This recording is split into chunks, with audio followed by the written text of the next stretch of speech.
جن کو ہم دین کی روشنی میں دیکھتے ہی نہیں ہیں، اپنے رواج کی روشنی میں دیکھتے ہیں۔ ہمارا رواج کیا ہے، ہمارا دستور کیا ہے، اس پر ہم چلتے ہیں۔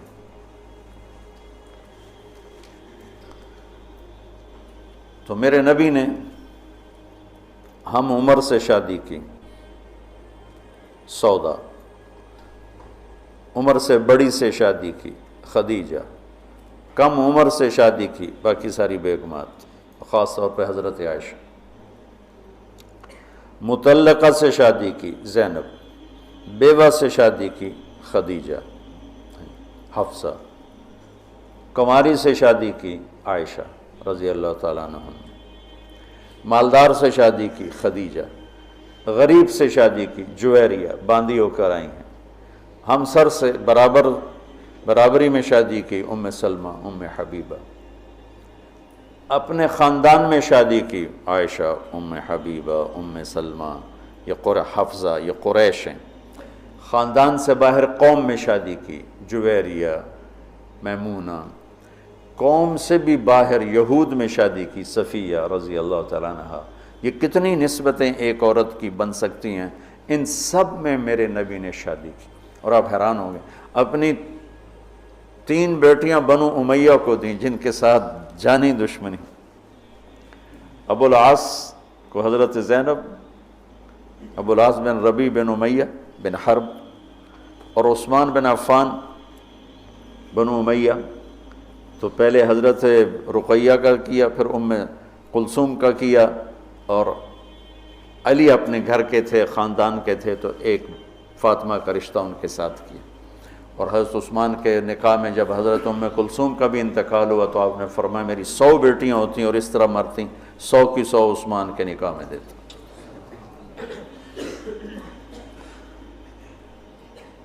یہ معاشرت کے احکام کو اللہ روزے کے درمیان لے کر آئے، اوپر بھی روزہ ہے، نیچے بھی روزہ ہے، اور اس کے بیچ میں اللہ تبارک و تعالی ہمیں یہ دکھا رہا ہے کہ معاشرت عبادات کی طرح ہے، عبادت کی طرح ہے۔ معاشرت خوبصورت نہیں ہوگی تو ہمارا دین خوبصورت نہیں ہوگا۔ میں بیوی کو عزت نہیں دوں گا، دیکھو طنز کا بول ایسا جیسے کپڑے پھاڑ دینا، بے عزت کرنے کا بول ایسا جیسے کپڑے پھاڑ دینا۔ اور میں کتنا ہی پاگل ہو جاؤں غصے میں اپنا کرتا خود نہیں پھاڑتا ہوں، میں کسی کا کرتا تو پھاڑوں گا، اپنا نہیں پھاڑوں گا۔ تو میری بیوی میرا لباس ہے، مجھے غصہ چڑھا ہوا ہے، مجھے گلہ آیا ہوا ہے، تو میں لباس پہ ہاتھ نہیں ڈالوں گا۔ یہ میں کیا کہہ رہا ہوں کہ میں بیوی کی دل شکنی نہیں کروں گا، بیوی خاوند کی دل شکنی نہیں کرے گی، برداشت کریں گے، تب جا کر یہ رشتہ خوبصورت ہوگا۔ دنیا میں کسی بھی رشتے کو باقی رکھنے کے لیے برداشت کے سوا کوئی قانون نہیں، اور اس رشتے کے لیے برداشت سب سے زیادہ ہے کہ برابری کا رشتہ ہے، کبھی خاوند گرم کبھی بیوی گرم، تو دونوں ہی گرم تو پھر آگ بھڑکے گی اور بڑھتی چلی جائے گی۔ ایک بچہ مجھے آ کے ملا ملتان سے، ٹاپ کیا اس نے پورے پنجاب میں FSC میں، تو کہا جی میں 2 دفعہ خودکشی کی کوشش کر چکا ہوں۔ میں نے کہا تم اتنے پڑھنے لکھنے والے بچے، تم کیوں خودکشی؟ کہا جی میرے ماں باپ دونوں آپس میں اتنا لڑتے ہیں کہ ان کی لڑائی سے بددل ہو کر میں نے 2 دفعہ خودکشی کی کوشش کی۔ تو میرے نبی نے 11 گھر آباد کر کے ہمیں زندگی سکھائی ہے کہ اس خوبصورت رشتے کو کیسے نبھانا ہے۔ اس خوبصورت رشتے کو عبدالحی صاحب رحمۃ اللہ علیہ، ڈاکٹر عبدالحی مفتی تقی صاحب کے شیخ اور رفیع صاحب کے، ان کی کتاب میں واقعہ میں نے پڑھا کہ ایک مرید کے ہاں گئے تو کھانا بڑا پسند آیا، تو فرمایا کس نے پکایا؟ کہا جی بیگم نے کہا بلاؤ۔ ان کی بیگم آ گئیں تو ان سے فرمایا کہ بیٹی آپ کا کھانا بہت بڑھیا تھا، تو بہت اچھا لگا، آپ کا شکریہ ادا کرنا تھا۔ تو وہ زارو قطار رونے لگی۔ تو ڈاکٹر صاحب نے کہا اس میں رونے کی کیا بات ہے؟ کہا جی آپ کے مرید کے پاس 30 سال ہو گئے، کبھی ایک لفظ اس نے تعریف کا نہیں کہا، 30 سال میں ایک لفظ کبھی نہیں سنا کہ ماشاءاللہ بہت اچھا۔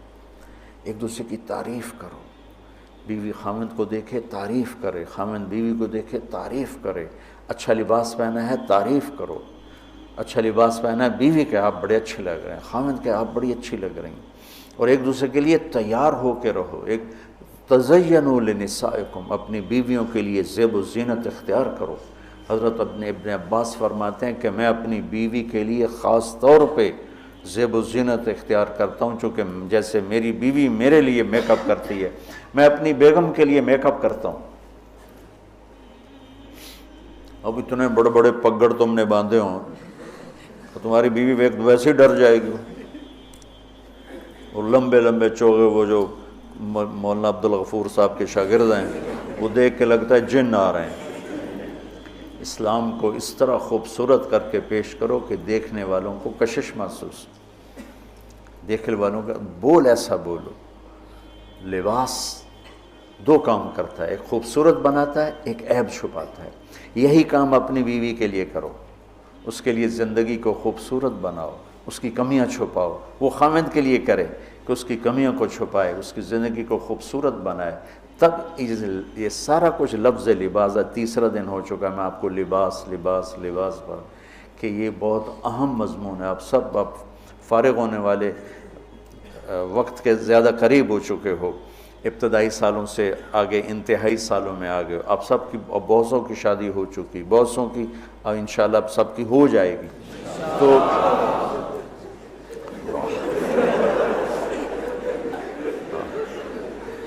مولویوں نے شوق چڑھے ہے شادی میں.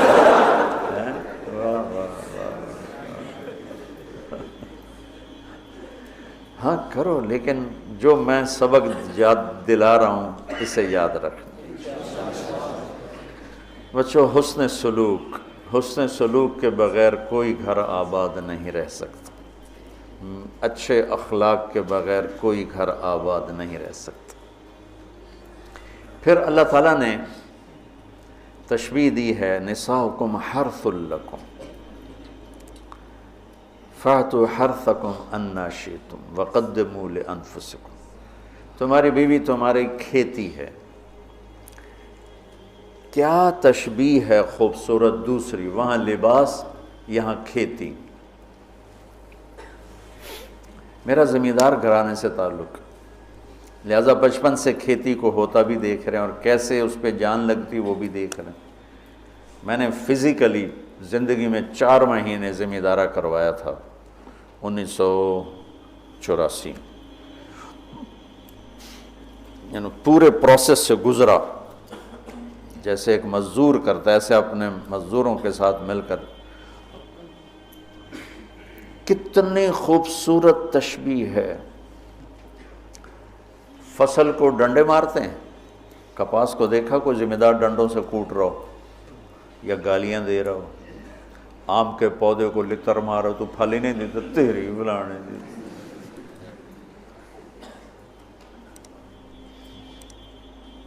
کنو پہ پھل نہیں لگا تو ڈنڈا اٹھا کے چلا رہا ہو. فصل کو کتنے پیار سے پروان چڑھاتے ہیں. جس وقت میں فصل کی جو ضرورت ہوتی ہے کس طرح مہیا کرتے ہیں. میں نے وہ 4 مہینے زمیندارہ کیوں کیا؟ پچھلے 3 سال ہماری فصلیں سب فیل ہو گئی اور قرضے یہاں تک چڑھ گئے. ہمارے پاس کوئی جمع پونجی تاجروں کی طرح تو ہوتی نہیں، یہاں تک چڑھ گئے. تو میں نے چھٹی لی رائمنڈ سے 4 مہینے اور اپنا زمیندارہ خود سنبھالا، کہ مجھے ڈر لگا کہ اگر اس دفعہ بھی ہماری فصل نہ ہوئی تو پھر زمین بیچ کے قرضہ دینا پڑے گا. تو 3 سال کے پیچھے قرضے چڑھے ہوئے، تو میرے پاس تو پیسہ ہی نہیں تھا کہ میں کھاد کیسے لوں، سپرے کیسے لوں، ڈیزل کیسے لوں. لیکن جس وقت کپاس کہتی پانی چاہیے، میری جیب میں پیسہ نہیں، میں بھاگ رہا ہوں، کہیں سے ادھار پکڑ رہا ہوں، کہیں سے کوئی پلاٹ بیچ رہا ہوں، کوئی درخت بیچ رہا ہوں اور اس کو پانی پلانے کے لیے انتظام کر رہا ہوں. وہ کہتے ہیں مجھے کھاد چاہیے، تو میں بلاتا فوری طور پہ، یہ ٹالی بیچنی ہے بھائی. ٹالی کا درخت ہوتا ہے نا، ککر بہت زیادہ تھے. میرے والد صاحب کو درختوں کا بڑا شوق تھا، تو بے شمار کھڑے تھے. تو 1-2 بیچے، چلو بھائی کھاد لے آؤ، وہ لے آؤ، سپرے لے آؤ. میں نے کسی جگہ یہ نہیں کہا کہ میرے پاس پیسے نہیں تو میں کھاد کیسے دوں، میں سپرے کیسے کروں، نہیں کرتا، نہیں، جو میری کپاس نے مانگا میں اس کو دیتا رہا، میں اس کو دیتا رہا، میں اس کو دیتا رہا، اور اوپر کھڑے ہو روزہ جون میں 15 ایکڑ میں ٹریکٹر کے ساتھ بھاگتا تھا روزہ رکھ کے۔ اب تو سردرد نے مجھے گرا کے رکھ دیا ہے، 15 ایکڑ جون میں ٹریکٹر کے پیچھے بھاگ رہا ہوتا تھا، وہ گوڈی کر رہا ہے تو کہیں کوئی پودا نہ اکھڑ جائے، وہ بیج گرا رہا ہے تو کہیں کوئی بیج وہ کہیں پھنس نہ جائے اور وہ زمین خالی رہ جائے۔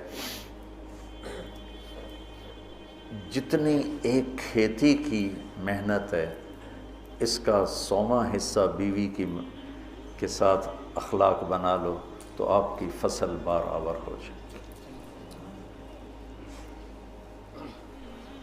نساؤکم حرث لکم، اگر درخت نے پھل نہیں دیا تو میں کٹواتا نہیں ہوں، میں اس کا علاج کرتا ہوں، میں اس کا مرض ڈھونڈتا ہوں۔ پچھلے سال ایک آم کا پودا پھل نہیں دے رہا تھا تو مجھے تو اب اتنی سمجھ نہیں، تو میں نے اپنے دوست کو بلایا، میں نے کہا یار ذرا اس کو دیکھو، اس کو کیا مسئلہ ہے، یہ پھل نہیں دے رہا ہے۔ تو اس نے اس کا علاج بتایا کہ اس کا یہ کریں، یہ کریں، یہ کریں۔ تو پھل نہیں دیتی تو میں پریشان ہوتا ہوں اور میں اس کی خدمت کرتا ہوں، خدمت بڑھاتا ہوں۔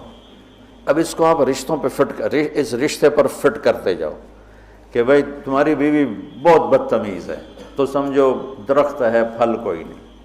تو اب وہ پانی مانگے تم پانی دو، وہ محبت مانگے تم محبت دو، وہ روٹی مانگے تم روٹی دو، وہ لباس مانگے تم لباس دو۔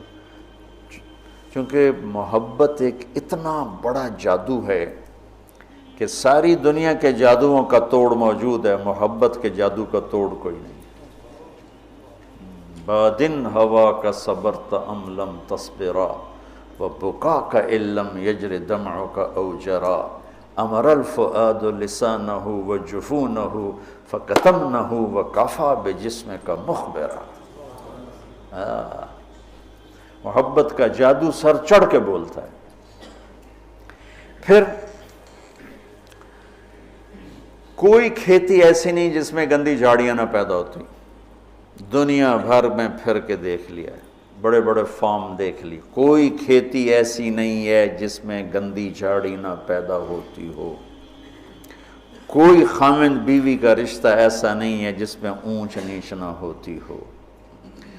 ہم فصل کو بچاتے ہیں اور گندی جھاڑیوں کو نکالتے ہیں، اور گندی جھاڑیاں خود پیدا ہوتی ہیں اور فصل کو پیدا کرنا پڑتا ہے۔ بد اخلاقی خود آئے گی، اخلاق کو بنانا پڑے گا، غصہ خود آئے گا، ضبط کو بنانا پڑے گا، زبان تیز خود ہوگی، اسے ٹھنڈا کرنا پڑے گا، طبیعت میں نفرت پیدا ہوگی، اسے محبت میں بدل۔ یہ سب گندی جھاڑیاں ہیں۔ خاوند اور بیوی کھیتی سے تشبیہ ہے تو زمین کیا ہے؟ دل ہے، اور گندی جھاڑیاں کیا ہیں؟ تانے، بولیاں، نفرت، غصے، مار پٹائی، کبھی خاوند کی طرف سے، کبھی لڑکی والوں کی طرف سے، کبھی لڑکے والوں کی طرف سے، کبھی سسرال کی طرف سے، کبھی ساس سسر کی طرف سے، کبھی بھائی بہنوں کی طرف سے۔ ایک بچہ بتا رہا تھا کہ میرا باپ میری ماں کو مارتا تو میرے چاچا بھی آ کے مارنا شروع کر دیتے، جن کنبختوں کا اس کے ساتھ کوئی رشتہ ہی کوئی نہیں، کہ وہ میری ماں کو مارتا میرا باپ تو میرے چاچا بھی آ کے ساتھ ہی اپنے بھائی کے میری ماں کو مارنا شروع کر دیتے تھے۔ یہیں کی کہانی سنا رہا۔ تو گندی جھاڑیوں سے پاک کوئی فصل نہیں ہو سکتی، انہیں مارنے کے لیے الگ دوائیں ہیں، الگ محنت ہے، الگ کوشش ہے، اور پھر آہستہ آہستہ فصل کی حفاظت ہے اور گندی جھاڑیوں کو نکالنا ہے یہاں تک کہ فصل پروان چڑھ جاتی ہے۔ اسی طرح میرے بچوں، یہ غصہ، یہ نفرت، یہ بغض، یہ آپس کی عداوت، یہ وہ گندی جھاڑیاں ہیں، انہیں نکالنا پڑے گا۔ یہ زمین سے ہم بنے ہیں، ہمارے اندر گندگی خود جنم لیتی ہے، صفائی کو لانا پڑتا ہے، برائی خود جنم لیتی ہے، نیکی کو لانا پڑتا ہے۔ جیسے کپاس کو اگانا پڑتا ہے اور گندی جھاڑی کو مارنا پڑتا ہے، ہم مٹی سے بنے ہیں۔ مٹی کی خاصیت ہے کہ اس میں گندگی فَأَلْهَمَهَا فُجُورَهَا وَتَقْوَاهَا، فجور پہلے ذکر کیا، تقوی بعد میں ذکر کیا۔ میں اس سے یہ استنباط کرتا ہوں کہ ہمارے اندر برائی خود آئے گی، نیکی کو لانا پڑے گا، جھوٹ بولنا خود آئے گا، سچائی کو لانا پڑے گا، بخل خود آئے گا، سخاوت کو لانا پڑے گا، حرص و حوث خود آئے گا، ایثار کو لانا پڑے گا، نفرت خود آئے گی، محبت کو لانا پڑے گا، انتقام خود اٹھے گا، معاف کرنے کو لانا پڑے گا۔ یہ زندگی بھر کی زراعت کی محنت ہے۔ جاؤ کھیتوں میں جا کے دیکھو کہ ذمہ دار کیسے مٹی میں مٹی ہو رہا ہے اور کس طرح اپنی فصل کو اولاد کی طرح پروان چڑھا رہا ہے، اور کس طرح وہ اس میں سے گندی جھاڑیوں کو آرام سے نکال رہا ہے کہ پودا نہ ہل جائے۔ پودا میں ہاتھوں سے 15 ایکڑ کے پلاٹ اپنے ہاتھوں سے جھاڑیاں کھینچتا تھا، وہ رمبے کھرپی سے نہیں کہ کہیں کپاس کا پودا متاثر نہ ہو جائے۔ میں اس تشبیہ کو جو سمجھا ہوں، اول تو تمہیں کسی تفسیر میں یہ نہیں ملے گا جو میں تمہیں بتا رہا ہوں، میں تو اس کو زراعت سے سمجھ کے تمہیں بتا رہا ہوں، ورنہ ہر ایک نے وہ ایک مخصوص معنی میں اس کو استعمال کیا۔ فاتو حرثکم انا شئتم، اس کے بارے میں اقبال و ادبار میں اس کو استعمال کیا ہے۔ میں تمہیں بتا رہا ہوں کہ اس میں اللہ تعالیٰ یہ بھی بتا رہا ہے کہ کھیتی کو کیسے پالنا ہے اور کیسے پروان چڑھتی۔ سب سے پہلے اسی کو جب وہ لگ رہی ہوتی ہے تو بھاگم بھاگ، جب تک اس کا پورا پھل گھر نہیں آتا ذمہ دار چین سے نہیں بیٹھتا ہے۔ تو جب تک ایمان پہ خاتمہ نہیں ہو جاتا، اس رشتے کی حفاظت، اس کو پانی دینا، اس کو کھاد دینا، اس میں سے گندی جھاڑیوں کو نکالنا، غصے کو، حسد کو، بغض کو، لڑائیوں کو۔ جب اللہ تمہارے گھر بنا دے تو کانوں میں ڈانٹ ڈال دینا، کسی کی برائی نہ سننا، خاص طور پہ اپنی بیوی کی برائی نہ سننا، کسی کی نہ سنو لیکن بیوی کی نہ سنو۔ اور بیویوں ان سے کہتا ہوں کہ اپنے خامند کی برائی نہ سنو۔ اب بیویوں پر شک مت کرو، شک نے کتنے گھر برباد کر دیے، بگاڑ کے رکھ دیے، تباہ کر کے رکھ دیے۔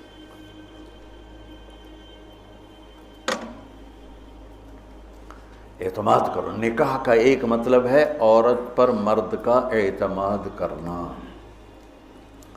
اب یہ موبائل کا زمانہ ہے، بیویاں خامدوں کو موبائل ڈھونڈ رہی ہوتی ہیں اور خامد بیویوں کو موبائل ڈھونڈ رہے ہوتے ہیں کہ کتھے میسیج کیتا، کتھوں میسیج آیا۔ یہ ایسی بدتمیزی، بد اخلاقی، یہ زندگی کے ماتھے پر بہت گندا بدنما داغ ہے۔